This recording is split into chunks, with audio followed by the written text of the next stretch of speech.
Welcome back to Beginner's Breadboards. Today we're looking at the 11th project in the Arduino projects book series. This one's called a crystal ball. So as a whole, it uses an LCD display to display one of 8 random messages when it's tilted. So the way it does this is it uses a tilt switch and an LCD display. So the LCD display is a 16:2, which means it has 16 characters in 2 rows. The LCD has several different pins, and for this project we're using several of them. So starting with the register select pin, we have to put that to pin 12 on the Arduino. There's also a read-write pin on the LCD. This is always grounded, meaning that we're always just writing into it. There's the enable pin, which just enables the LCD. D0 to D7 are all data pins on the LCD. We're using D4, 5, 6, and 7. V0 is a contrast pin. This changes the contrast between the backlight and the actual letters on the LCD. We are controlling this with a 10K potentiometer, which sends different voltage into it, which then can change the contrast.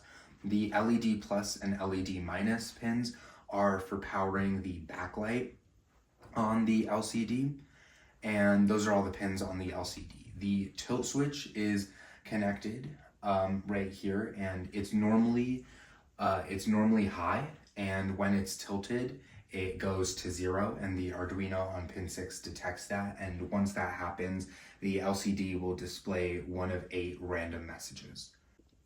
So with the code, the first thing we have to do is include the LiquidCrystal library. That's LiquidCrystal.h.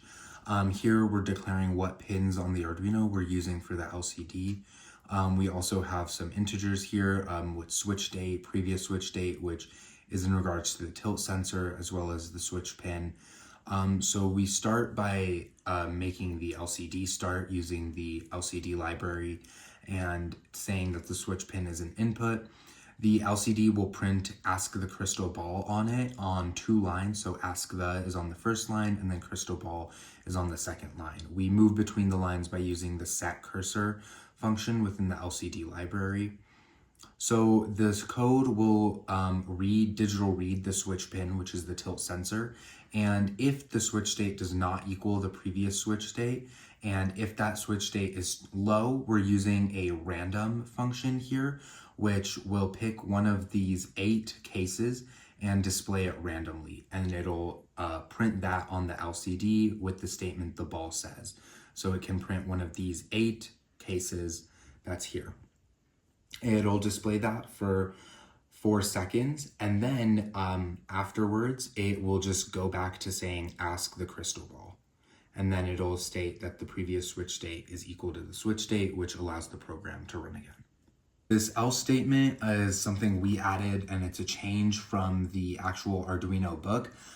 Before this, it would just display the previous statement, so one of these 8 cases, and would not go back to saying ask the crystal ball. So you would have to unpower the Arduino and then power it up again for that message to stay. So we added this else statement here to revert it back to ask the crystal ball after 4 seconds. So here we have everything connected to the Arduino and the breadboard.